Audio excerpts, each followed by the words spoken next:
The last leaf, O Henry.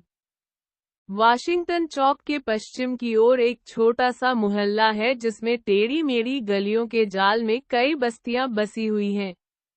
ये बस्तियां बिना किसी तरतीब के बिखरी हुई है। कहीं कहीं सड़क अपना ही रास्ता 2-3 बार काट जाती है। इस सड़क के संबंध में एक कलाकार के मन में अमूल्य संभावना पैदा हुई कि कागज, रंग और कैनवास का कोई व्यापारी यदि तकादा करने यहाँ आए तो रास्ते में उसकी अपने आप से मुठभेड़ हो जाएगी और उसे एक पैसा भी वसूल किए बिना वापस लौटना पड़ेगा। इस टूटे फूटे और विचित्र ग्रीनविच ग्राम नामक मोहल्ले में दुनिया भर के कलाकार आकर एकत्रित होने लगे। वे सब के सब उत्तर दिशा में खिड़कियां, 18वीं सदी की मेहराबें, छत के कमरे और सस्ते किरायों की तलाश में थे। बस छठी सड़क से कुछ कांसे के लोटे और टिन की तश्तरियां खरीद लाए और गृहस्थी बसा ली।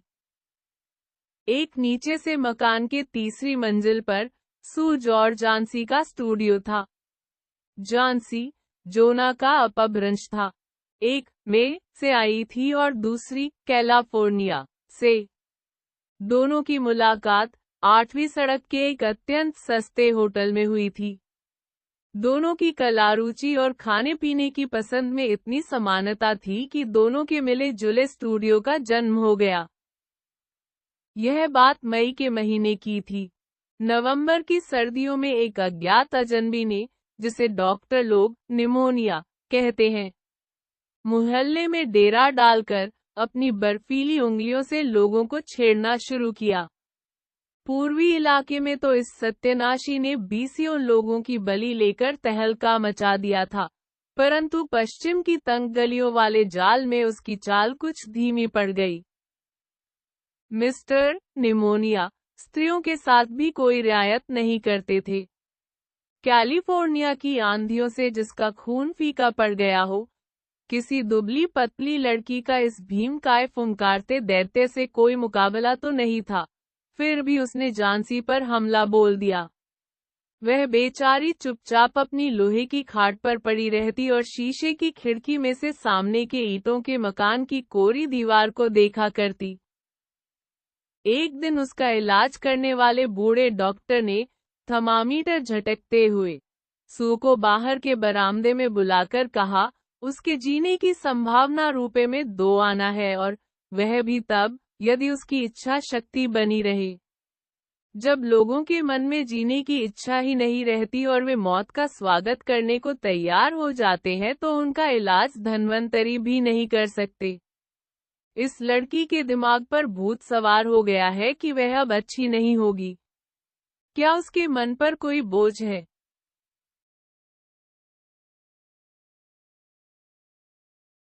तो सू बोली, और तो कुछ नहीं, पर किसी रोज नेपल्स की खाड़ी का चित्र बनाने की उसकी प्रबल आकांक्षा है। चित्र? हूँ, मैं पूछ रहा था कि उसके जीवन में कोई आकर्षण भी है कि जिससे जीने की इच्छा तीव्र हो, जैसे कोई नौजवान। बिच्छू के डंक की सी चुभती आवाज में सू बोली, नौजवान पुरुष और प्रेम छोड़ो भी नहीं डॉक्टर साहब, कोई बात नहीं है। डॉक्टर बोला, सारी बुराई की जड़ यही है। डॉक्टरी विद्या के अनुसार जो कुछ मुझसे मुमकिन है, उसे किए बिना नहीं छोड़ूंगा। पर जब कोई मरीज अपनी अर्थी के साथ चलने वालों की संख्या गिनने लगा जाता है तब दवाइयों की शक्ति आधी रह जाती है। अगर तुम उसके जीवन में कोई आकर्षण पैदा कर सको, जिससे वह अगली सर्दियों में प्रचलित होने वाले कपड़ों के फैशन के बारे में चर्चा करने लगे, तो उसके जीने की संभावना कम से कम दूनी हो जाएगी। डॉक्टर के जाने के बाद सू अपने कमरे में गई और उसने रो रो कर कई रुमाल निचोड़ने काबिल कर दिए। कुछ देर बाद चित्रकारी का सामान लेकर वह सीटी बजाती हुई जानसी के कमरे में पहुंची। जानसी चद्दर ओढ़े चुपचाप बिना हिले डुले खिड़की की ओर देखती पड़ी थी। उसे सोई हुई जानकर उसने सीटी बजाना बंद कर दिया। तख्ते पर कागज लगाकर वह किसी पत्रिका की कहानी के लिए कलम स्याही से एक तस्वीर बनाने बैठी। नवोदित कलाकारों को कला की मंजिल तक पहुंचने के लिए पत्रिकाओं के लिए तस्वीरें बनानी ही पड़ती है। जैसे साहित्य की मंजिल तक पहुंचने के लिए नवोदित लेखकों को पत्रिकाओं की कहानियां लिखनी पड़ती है। ज्यों ही सू एक घुड़सवार जैसा ब्रीजस पहने, एक आंख का चश्मा लगाए, किसी इडाहो के गरिए के चित्र की रेखाएं बनाने लगी कि उसे एक धीमी आवाज अनेक बार दोहराती सी सुनाई दी। वह शीघ्र ही बीमार के बिस्तरे के पास गई। झांसी की आंखें खुली थी। वह खिड़की से बाहर देख रही थी और कुछ गिनती बोल रही थी, लेकिन वह उल्टा जप कर रही थी। वह बोली 12, फिर कुछ देर बाद 11, फिर 10 और 9 और तब एक साथ 8 और 7। सू ने उत्कंठा से खिड़की के बाहर नजर डाली। वहां गिनने लायक क्या था? एक खुला बंजर चौक या 20 फीट दूर ईंटों के मकान की कोरी दीवार, एक पुरानी हुई जड़ें निकली हुई सदाबहार की बेल दीवार की आधी ऊंचाई तक चढ़ी हुई थी।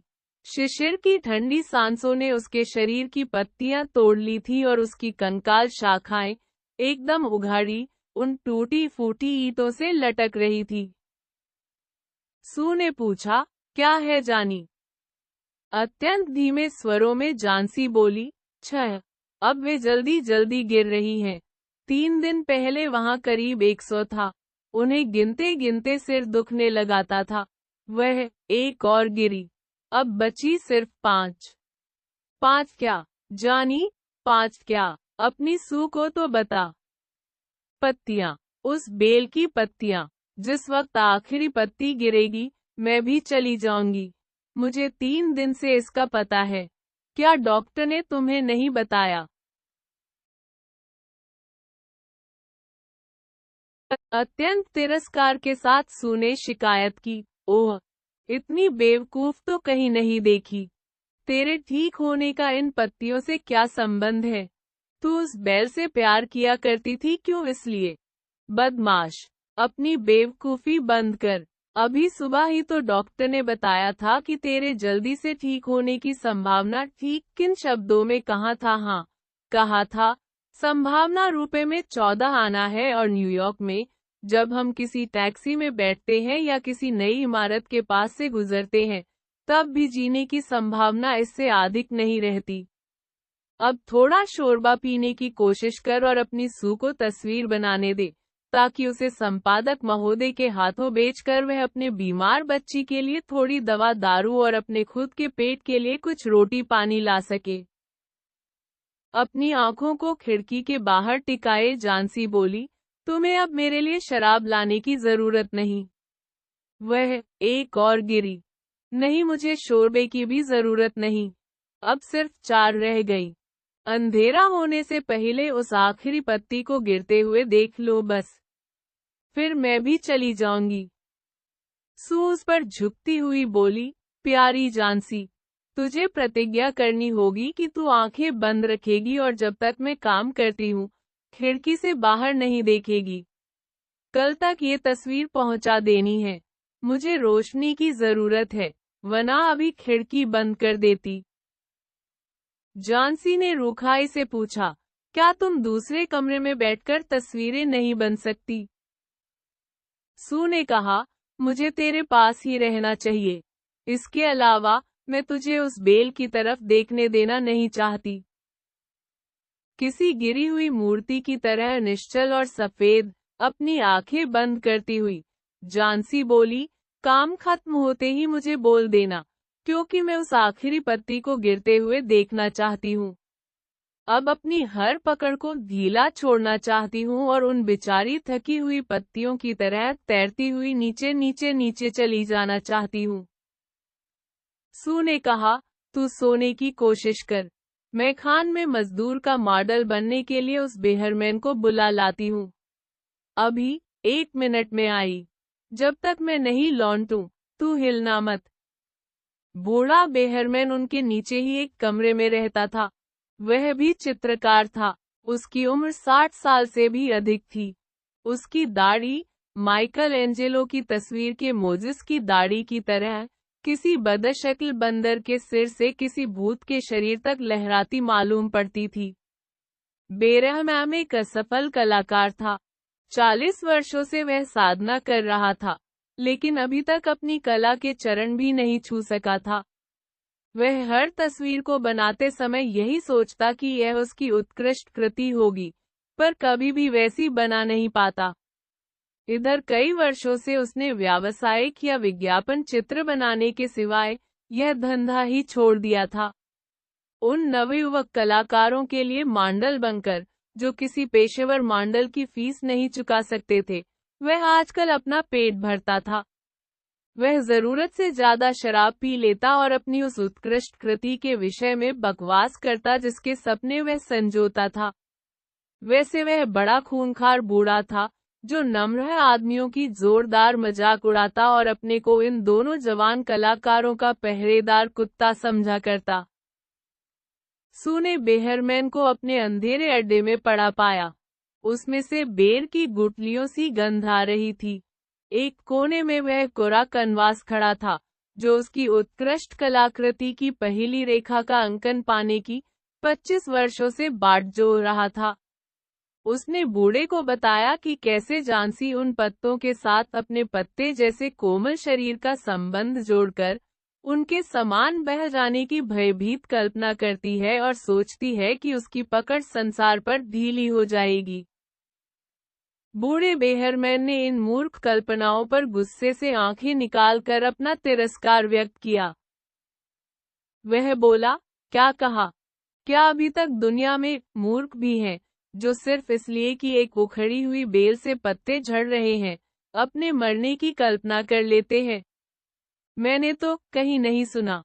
मैं तुम्हारे जैसे बेवकूफ पागलों के लिए कभी मॉडल नहीं बन सकता। तुमने उसके दिमाग में इस बात को घुसने ही कैसे दिया? अरे, बेचारी झांसी, सू ने कहा, वह बीमारी से बहुत कमजोर हो गई है और बुखार के कारण ही उसके दिमाग में अजीब अजीब कलुषित कल्पनाएं जाग उठी हैं।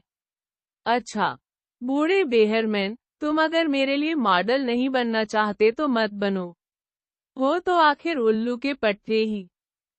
बेरहमैन चिल्लाया, तू तो लड़की की लड़की ही रही। किसने कहा कि मैं मॉडल नहीं बनूंगा? चल, मैं तेरे साथ चलता हूँ। आधे घंटे से यही तो झींक रहा हूँ कि भाई चलता हूँ। लेकिन एक बात कहूँ, यह जगह झांसी जैसी अच्छी लड़की के मरने लायक नहीं है। किसी दिन जब मैं अपनी उत्कृष्ट कलाकृति बना लूंगा तब हम सब यहाँ से चल चलेंगे। समझी? हाँ। जब वे लोग ऊपर पहुंचे तो झांसी सो रही थी। सू ने खिड़कियों के पर्दे गिरा दिए और बेहरमैन को दूसरे कमरे में ले गई। वहां से उन्होंने भयभीत दृष्टि से खिड़की के बाहर उस बेल की ओर देखा। फिर उन्होंने बिना एक भी शब्द बोले एक दूसरे की ओर देखा। अपने साथ बर्फ लिए हुए ठंडी बरसात लगातार गिर रही थी। एक केतली को उल्टा करके उस पर नीली कमीज में बेहरमैन को बिठाया गया, जिससे चट्टान पर बैठे हुए किसी खान के मजदूर का मॉडल बन जाए। 1 घंटे की नींद के बाद जब दूसरे दिन सुबह सू की आंख खुली तो उसने देखा कि झांसी जड़ होकर खिड़की के हरे पर्दे की ओर आंखें फाड़कर देख रही है। सुरसुराहट के स्वर में उसने आदेश दिया, पर्दे उठा दे, मैं देखना चाहती हूँ। विवश होकर सू को आज्ञा माननी पड़ी। लेकिन यह क्या? रात भर वर्षा, आंधी तूफान और बर्फ गिरने पर भी ईंटों की दीवार से लगी हुई उस बेल में एक पत्ती थी। अपने डंठल के पास कुछ गहरी हरी, लेकिन अपने किनारों के आसपास थकावट और झड़ने की आशंका लिए पीली पीली वह पत्ती जमीन से कोई 20 फुट ऊंची अभी तक अपनी डाली से लटकर ही थी। झांसी ने कहा, यही आखिरी है। मैंने सोचा था कि यह रात में जरूर ही गिर जाएगी। मैंने तूफान की आवाज भी सुनी। खैर, कोई बात नहीं, यह आज गिर जाएगी और उसी समय मैं भी मर जाऊंगी।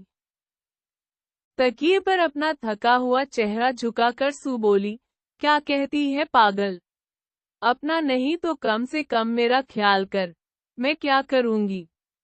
पर झांसी ने कोई जवाब नहीं दिया। इस दुनिया की सबसे अकेली वस्तु यह आत्मा है, जब वह अपनी रहस्यमयी लंबी यात्रा पर जाने की तैयारी में होती है। ज्यों-त्यों संसार और मित्रता से बांधने वाले उसके बंधन ढीले पड़ते गए, त्यों-त्यों उसकी कल्पना ने उसे अधिक जोर से जकड़ना शुरू कर दिया। दिन बीत गया और संध्या के क्षीण प्रकाश में भी दीवार से लगी हुई बेल से लटका हुआ वह पत्ता उन्हें दिखाई देता रहा। पर तभी रात पड़ने के साथ साथ उत्तरी हवाएं फिर चलने लगी और वर्षा की झड़ियां खिड़की से टकराकर छज्जे पर बहाई। रोशनी होते ही निर्दयी झांसी ने आदेश दिया कि पर्दे उठा दिए जाए। बेल में पत्ती अब तक मौजूद थी। झांसी बहुत देर तक उसी को एकटक देखती रही। उसने सू को पुकारा, जो चौके में स्टोव पर मुर्गी का शोरबा बना रही थी। झांसी बोली, सूडी, मैं बहुत ही खराब लड़की हूँ। कुदरत की किसी शक्ति ने उस अंतिम पत्ती को वहीं रोककर मुझे यह बता दिया कि मैं कितनी दुष्ट हूँ। इस तरह मरना तो पाप है। ला, मुझे थोड़ा सा शोरबा दे और कुछ दूध में जहर मिलाकर ला दे। पर नहीं, उससे पहले मुझे जरा शीशा दे और मेरे सिरहाने कुछ तकिए लगा, ताकि मैं बैठे बैठे तुझे खाना बनाते हुए देख सकूं। कोई 1 घंटे बाद वह बोली, सूडी, मुझे लगता है कि मैं कभी न कभी नेपल्स की खाड़ी का चित्र जरूर बनाऊंगी। शाम को डॉक्टर साहब फिर आए। सू कुछ बहाना बनाकर उनसे बाहर जाकर मिली।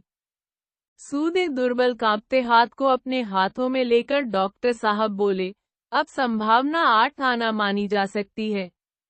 अगर परिचर्या अच्छी हुई तो तुम जीत जाओगी और अब मैं नीचे की मंजिल पर एक दूसरे मरीज को देखने जा रहा हूँ। क्या नाम है उसका? बेहरमैन। शायद कोई कलाकार है, निमोनिया हो गया है। अत्यंत दुर्बल और बुरा आदमी है और झपट जोर की लगी है। बचने की कोई संभावना नहीं। आज उसे अस्पताल भिजवा दूंगा, वहां आराम ज्यादा मिलेगा। दूसरे दिन डॉक्टर ने सू से कहा, झांसी अब खतरे से बाहर है। तुम्हारी जीत हुई, अब तो सिर्फ पथ्य और देखभाल की जरूरत है। उस दिन शाम को सू झांसी के पलंग के पास आकर बैठ गई। वह नीली ऊन का एक बेकार सा गुलबंद निश्चिंत होकर बुन रही थी। उसने तकिए के उस ओर से अपनी बांह सू के गले में डाल दी। सू बोली, मेरी भोली बिल्ली, तुझसे एक बात कहनी है। आज सुबह अस्पताल में मिस्टर बेहरमैन की निमोनिया से मृत्यु हो गई। वह सिर्फ 2 रोज बीमार रहा। परसों सुबह ही चौकीदार ने उसे अपने कमरे में दर्द से तड़पता पाया था। उसके कपड़े यहाँ तक कि जूते भी पूरी तरह से भीगे हुए और बर्फ के समान ठंडे हो रहे थे। कोई नहीं जानता कि भयानक रात में वह कहाँ गया था, लेकिन उसके कमरे से एक जलती हुई लालटेन, एक नसैनी, 2-4 ब्रश और फलक पर कुछ हरा और पीला रंग मिलाया हुआ मिला। जरा खिड़की से बाहर तो देख दीवार के पास की उस अंतिम पत्ती को। क्या तुझे कभी आश्चर्य नहीं हुआ कि इतनी आंधी और तूफान में भी वह पत्ती हिलती क्यों नहीं? प्यारी सखी, यही बेहरमैन की उत्कृष्ट कलाकृति थी। जिस रात को अंतिम पत्ती गिरी, उसी रात उसने उसका निर्माण किया था।